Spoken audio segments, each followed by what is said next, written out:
it? Brush your hair? Teasel brush hair. Teasel brush hair.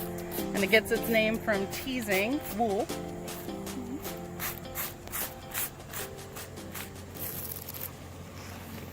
It's also used in flower arrangements.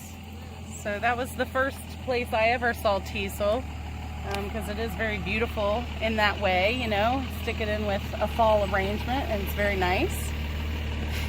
Did that, a lot of seeds fell out.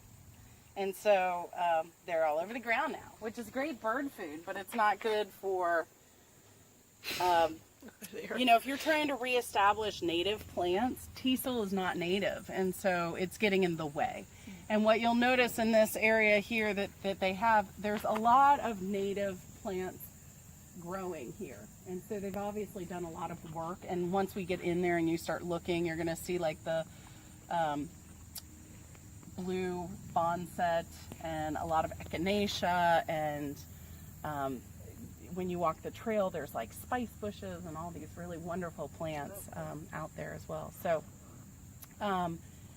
this is what we have. Now typically when you're harvesting teasel, you're going to harvest actually a little bit later than we are now. It's right around the first frost, and so that's true with a lot of root plants. You harvest spring right before the last frost, and you harvest fall right after the first frost. So this is the little floret. You'll find these kind of really close to where this is, and so this is actually traditionally what you're going to harvest. You want this one. This one is a second year plant.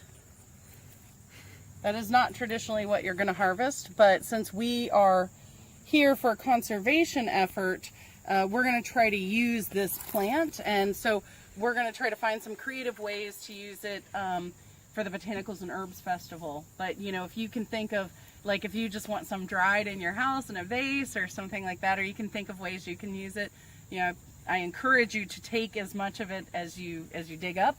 If you're digging up more than you really want, you can always kind of donate it to the cause. We're happy to turn it into things. But the root is my absolute favorite. It's one of my favorite medicines, and the reason it is one of my favorite medicines is because it helps to repair the body. It helps to draw out things that are not seen, and bring it out into the body so that the immune system can do its job and attack it. So I've used it for nagging injuries. So, you know, roll an ankle, you know, tear a muscle or a tendon or something, and it's healed. It's been plenty of time for it to heal, but it comes back, and then it's like, you know, that's hurting again. And just a few days of taking the teasel, that pain will subside. So I've tested it time and time again. It's a very, very popular tincture that I sell. I call it Repair because that's what it does. It repairs your body. It can help repair, you know, tissues, tendons, bones, muscle, all of that. So in a flower essence, it is also used as medicine. And what I found really interesting about this is people who use the flower essence, and that's down here under flower essence. They use a little bit of the water. So we'll see, we're kind of a little bit later for some of these, and some of these plants that we're going to be harvesting are small in comparison to a lot of others you see. But they'll actually use a little bit of the water and put it in the flower essence as well. You know, because you're really trying to get the vibration of the plant in that. So it's used for when the spirit has suffered or been broken from one's lineage. I thought that was really cool because it's a repair plant. The root as medicine is going to repair your body. The flower essence from an emotional state is going to repair your spirit. And teasel growing in areas is growing in disturbed areas that need repair. So it's like an all-around repair plant, which is kind of cool. So when they built this dam, this was completely bulldozed at one point. From what I understand, it was, you know, just pretty damaged, and you know, they've restored it pretty well. But you know, anytime you're going to have disturbances, a plant like Teasel is just going to show up. It's going to be like, hey, you need me here. And now that the land is restoring, they're kind of like, well, let's move you on and move you out. So we're going to have an opportunity for medicine. So.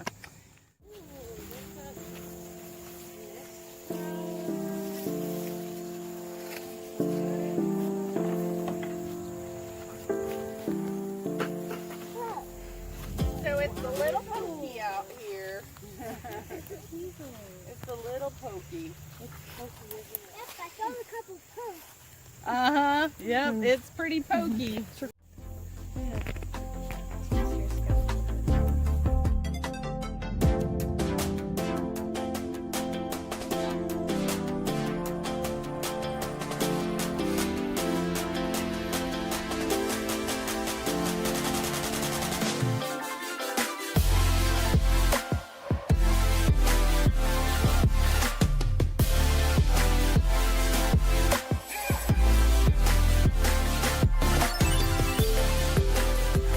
And then here we have it at the end of the stage, the seed pod, and then down here we have florets.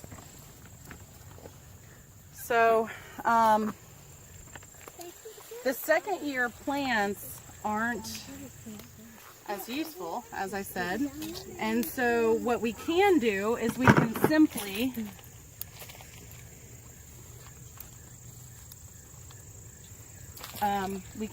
just give them a cut and collect them more for art and decoration. And then the florets,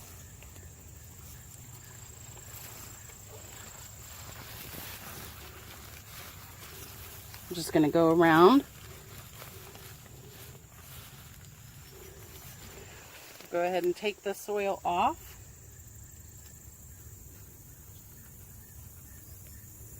And if you can, put the divot back in and just give it a step. There you go. All right. So go find your spot amongst the teasel, talk to the teasel, get to know the teasel and maybe some other plants and bugs, and have fun.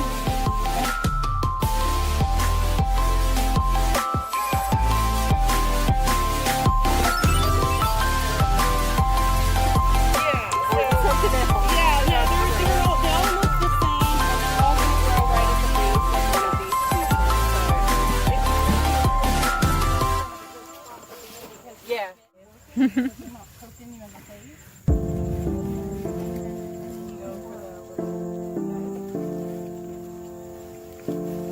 Alright, well let's move our repairs. Teasel, these plants. Picture perfect moment. It's like perfect out right now.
Teasel, oh Teasel, thank you for your love. You're a little bit spiky, but you're growing way above. We're trying to find your little florets so you don't take over. And we'll make medicine from your roots for our blood and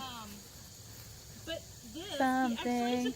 Teasel, oh Teasel, we love you so much. Teasel, oh Teasel, you got the special touch. Ow! I was going to ask you about that because these don't have, some of these don't have very much fruit on them. But I'm in like a really swampy place right here. Yeah, I mean, there are, I'll have to pull up some of my old pictures. Yay, medicine. It's a bee.